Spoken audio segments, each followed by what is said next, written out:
Vale, pues si has llegado hasta esta segunda parte es porque has visto la primera, así que enhorabuena. Lo que vamos a ver en esta segunda parte es el análisis de los resultados obtenidos en la primera parte. Vamos a montar un proyecto de Blender con los 4 modelos, entre comillas, funcionales, obtenidos con 3ds Zephyr, el modelo de OpenDrawMap, el modelo de Meshroom y el modelo de Metashape. Lo que vamos a ver es un análisis bastante somero de las texturas, tamaño de archivos, tiempos de procesamiento, etc. Pero luego además vamos a usar Blender. Voy a explicar cómo limpiar los modelos de forma muy sencilla y también cómo podéis montar cámaras para poder distribuir y comparar vuestros propios modelos. Insisto, muchas gracias por haber llegado hasta aquí. Ahora queda lo mejor, que es analizar los aspectos visuales de cada uno de los programas. Solo os avanzaré una cosa. Metashape es el ganador. Así que gracias por estar aquí y espero que os quedéis hasta el final. Muy bien, esto es lo que estaréis viendo en el ordenador ahora mismo, que es la escena ya compuesta, porque los 2 vídeos en los que contaba cómo he compuesto todo esto han desaparecido. Así que lo que voy a hacer muy rápido es explicar lo que tenemos en este proyecto. Voy a hacer una nueva escena, ¿vale? Vamos a intentar recrear en la escena 0 lo que yo hubiera encontrado, en este caso, con un proyecto limpio. Así que le voy a dar a hacer una nueva escena, la vamos a llamar 0. En esta escena 0 voy a apagar todo lo que tenemos configurado previamente y voy a traer esos 4 proyectos para ver cómo hubieran resultado de la importación. Es decir, aquí si hubiéramos importado el proyecto OBJ de Zephyr, agregaríamos esta malla con textura, importaríamos y esto sería lo que encontraríamos ahí, que nosotros tendríamos que limpiar, rotar y situar para poder hacer la escena como la vamos a mostrar posteriormente.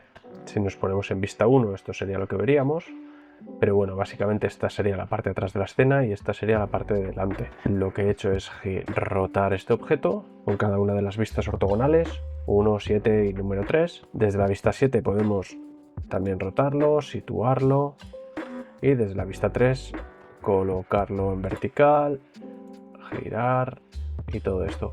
Cuando más o menos creáis que lo tenéis, pues simplemente le dais a clic derecho, Set Origin, Origin to 3D Cursor y de esta forma ya tendríamos el objeto ubicado. Digamos que la vista 1 sería como si pusiéramos una cámara de frente de abajo arriba, ¿no? Cuando estamos en 7 estaríamos viendo la vista ortogonal totalmente vertical y en la vista 1 estaremos justo de frente. Entonces yo lo que voy a hacer es girar esa pared para que de esa forma el suelo quede mirando a la vista 1 y la pared, que es lo que hemos levantado, pues quede correctamente situada en la vista 1. En este caso el modelo de 3ds Zephyr se ve perfectamente, no limpiaría nada. No necesitaríamos cargar los otros objetos porque la secuencia sería exactamente la misma. Lo que voy a hacer es mostrar mi escena como ha quedado cuando he cargado estos 4 modelos, 3ds Zephyr, ODM, Meshroom y Metashape. Y os voy a enseñar un poco las estadísticas y cómo he compuesto la escena para el renderizado final. El de ODM luciría así.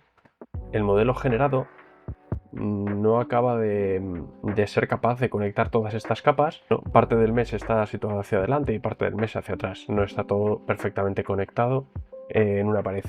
El modelo de Meshroom, en este caso, sí que es verdad que yo lo he limpiado. Voy a cargar un momento solo para que veamos cuál sería el original de Meshroom. Importaríamos el OBJ y en Texturing tendríamos el objeto aquí con Texture Mesh. Como veis, la escala de trabajo es totalmente distinta, pero bueno, lo voy a escalar. Nosotros lo que habríamos hecho es escalarlo. Le diría que el origen está en 3D Cursor y desde aquí escalamos. Como veis, el modelo de Meshroom sí que conecta correctamente la pared, pero agrega estas especies de pancartas, telas, intentando conectar puntos que encuentra localizados en la escena. Entonces, muy rápido, lo que tendríais que hacer para estos casos y para limpiar estos bordes sería entrar con Tab en el modo edición. Con la C, por ejemplo, podéis seleccionar la selección por cursor, seleccionáis y con suprimir vértices limpiaréis ese trozo. Lo mismo para este trozo. Voy a hacer el cursor grande para acabar antes, limpiaréis ahí, eliminar, suprimir y luego a lo mejor desde vista 1, si queréis eliminar todas estas partes de arriba, pues eliminaríais así. Cogeréis todo lo que nos interesa, eliminar vértices. Obviamente el trabajo se puede hacer mucho más fino y se debería hacer más fino, pero esto no deja de ser un experimento simplemente de tiempos de procesamiento y resultados finales. Y el último, el modelo de Metashape. El modelo de Metashape, quiero recordar que está tal cual. De hecho, Metashape ha reconstruido prácticamente correctamente también la parte sobre la que en principio tendríamos menos nivel de detalle, que es la parte del lado que no estamos pretendiendo reconstruir. No solo ha reconstruido esta pared con esta pared de forma realmente espectacular, porque las fotos casi diría que empiezan desde esta esquina, sino que ha reconstruido esta parte del muro. La verdad es que es un software potentísimo. Vamos a describir ahora rápidamente los resultados de todos estos procesos. Para el modelo de 3D FCFIR, lo que tenemos son estas estadísticas, las veis arriba a la izquierda. ¿Cómo podéis mostrar estas estadísticas en vuestros modelos? Desplegáis este desplegable y clicáis en Statistics. Eso lo que os va a mostrar es el número de vértices, aristas, caras y triángulos. Por lo tanto, estas serían las estadísticas, unas 450.000 caras. El modelo estaría compuesto por estos 3 archivos, de los cuales 32 megas sería el peso del modelo solo, y este JPG en el que están las texturas, unos 3 megas. Para el caso de la reconstrucción con OpenDrawMap, sin entrar en los detalles de poder haber mejorado este modelo, pues lo que tenemos son prácticamente la mitad de caras, 223.000 caras. El modelo sería este, pesaría unos 29 megas, lo cual es relativamente pesado, y los archivos de configuración de las texturas serían todos estos PNGs, como podéis ver aquí, que os sumarían unos 50 megas. El nivel de detalle de las texturas parece superior al conseguido por 3D FCFIR, pero ¿qué pasa? Que la reconstrucción ha sido muy mala. Vamos ahora al modelo de Mesroom. El modelo de Mesroom es sin duda el modelo más ligero hasta ahora, 158.000 caras. Sin embargo, la reconstrucción, una vez limpiados esos bordes, no está nada mal. Parece una reconstrucción bastante equilibrada y bastante afinada en cuanto a mesh y texturas. Si mostramos los archivos de Mesroom, los tendríamos aquí en la carpeta Texturing, el último de los nodos del programa. ¿Y qué tenemos? Pues un objeto de 12 megas y unas texturas distribuidas en estos dos archivos. La suma serían unos 52 megas. Y por último, el archivo de Metashape, que es el que se ve mucho mejor. No solo se ve mucho mejor, sino que es mucho mejor. Duplican caras al modelo generado con todos los parámetros por defecto respecto al otro software privativo, el de 3D FCFIR. En este caso, Metashape genera un modelo de 822.000 caras y vamos a ver los archivos. Aquí tendríamos el objeto y tendríamos esta combinación de archivos. Tendríamos un mesh de 98 megas y unas texturas de 70 megas. Por lo tanto, contamos con que sea el mejor de los tres. Lo que he configurado son 4 combinaciones de capas, una para cada uno de los modelos. Cada uno tiene su nombre, la 1 sería 3D FCFIR, la 2 ODM, la 3 Mesroom, la 4 Metashape, y en cada uno de estos modelos mostramos o no mostramos los modelos y los elementos que componen la escena. Y a la vez hay 2 configuraciones de renderizado, una que hemos llamado foto, que va a ser un frame, un único frame, que va a ser esta foto de aquí, y cada una de estas fotos pues la tenemos apuntando a una parte concreta de la pared, con unas condiciones concretas de luz.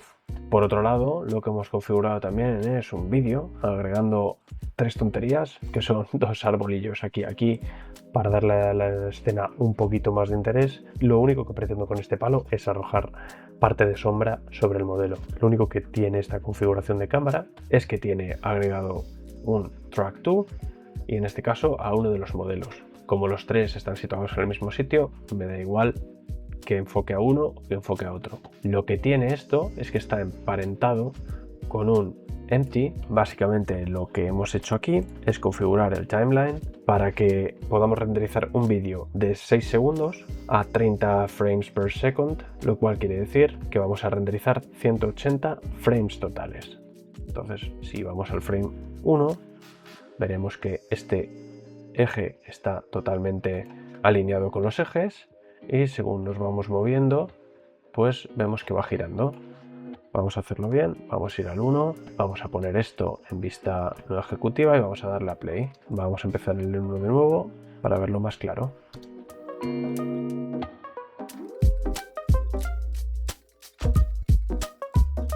Es lo único que hay. Un empty con una cámara emparentada al empty y el empty rotando con keyframes a lo largo de los 180 frames. Solo una cosa más, para la renderización del vídeo y de la foto, lo que hemos hecho es generar una composición con los nodos, le daréis a Use Nodes y aquí, en estos 4 renders, renderizaríais cada una de las escenas compuestas con cada una de las colecciones, en este caso 4 modelos distintos, y que cada una de ellas se vaya a un archivo distinto. Yo ya tengo esto renderizado aquí en Blender y serían estos 4 archivos resultantes. Si vamos a vídeo, lo que tenemos puesto en la configuración de renderización sería renderizar a 1080, 30 FPS y aquí lo único que hemos hecho es renderizarlos como secuencia de imágenes. Los renderizo como secuencia de PNGs, por lo tanto cada una de estas carpetas tendrá los PNGs de cada uno de los vídeos y después en DaVinci Resolve montaré todo esto para que se vea cómo queda este resultado. Vamos a abrir uno de ellos al azar, como por ejemplo podría ser este, y ya veis que esta sería, si abro una de ellas, esta sería la secuencia. Ahora lo estoy pasando yo simplemente con el botón, que se vería después montada en el vídeo.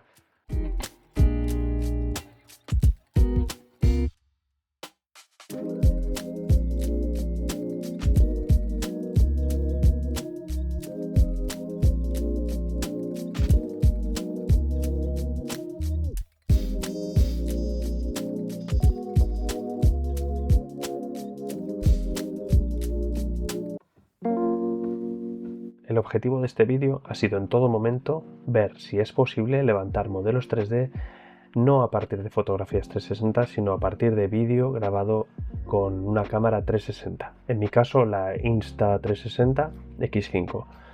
Había visto algunos pocos tutoriales de cómo hacer esto directamente, sobre todo utilizando Metashape, pero mi objetivo era buscar no solo cómo hacer esto en Metashape, sino buscar si es posible hacerlo en software libre. Lo que más me ha llamado la atención es que hay uno de los programas, que es Metashape, que permite utilizar las imágenes X rectangulares directamente. Y esto lo que hace es ampliar las posibilidades, porque estás manteniendo toda la información y el programa internamente se encarga de gestionarla y reconstruirlo todo.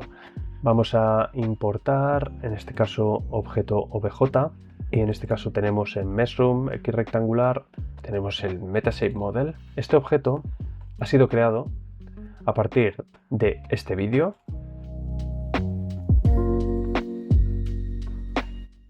y lo que he hecho es dar vueltas alrededor del edificio, pero no solo alrededor del edificio, sino también dentro del edificio. He intentado grabar todos estos ángulos sin mayores complicaciones. No he ido peinando cada ángulo, sino que simplemente he paseado alrededor de la edificación con la cámara grabando en 8K. Hemos dividido ese vídeo sacando, creo recordar, un frame cada 10 segundos y salen 187 frames. Los 187 frames, como ya sabéis, pues tienen esta apariencia. Son imágenes X rectangulares, donde llega el punto del vídeo y extraídos con FFmpeg, lo cual lo podéis ver en el blog post explicado cómo sacar todos estos frames. Pues lo que tenéis es esto. ¿Qué hacemos? Cargar las 187 imágenes en Metashape y reconstruir el modelo. Todo esto se transforma en este modelo que tiene un peso de 1,3 GB y este es el resultado. Vamos a poner, por ejemplo, este otro tipo de iluminación. Vamos a poner una cámara ahí dentro. Vamos a levantarla con GZ. Vamos a ir allá. Vamos a anclarla al suelo. Y ahora sí vamos a decirle cámara to view. Vamos a abrir el foco, un gran angular, que hemos reconstruido una edificación no solo por fuera, sino también por dentro. Esto ha sido solo un experimento.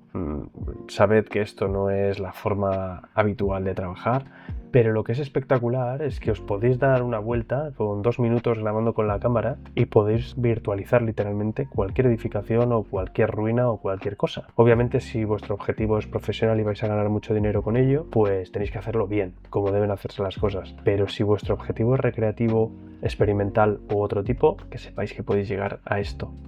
Solo una cosa más para concluir. En el próximo vídeo lo que voy a intentar hacer es recrear esto, pero uniendo dos formatos de vídeo distintos.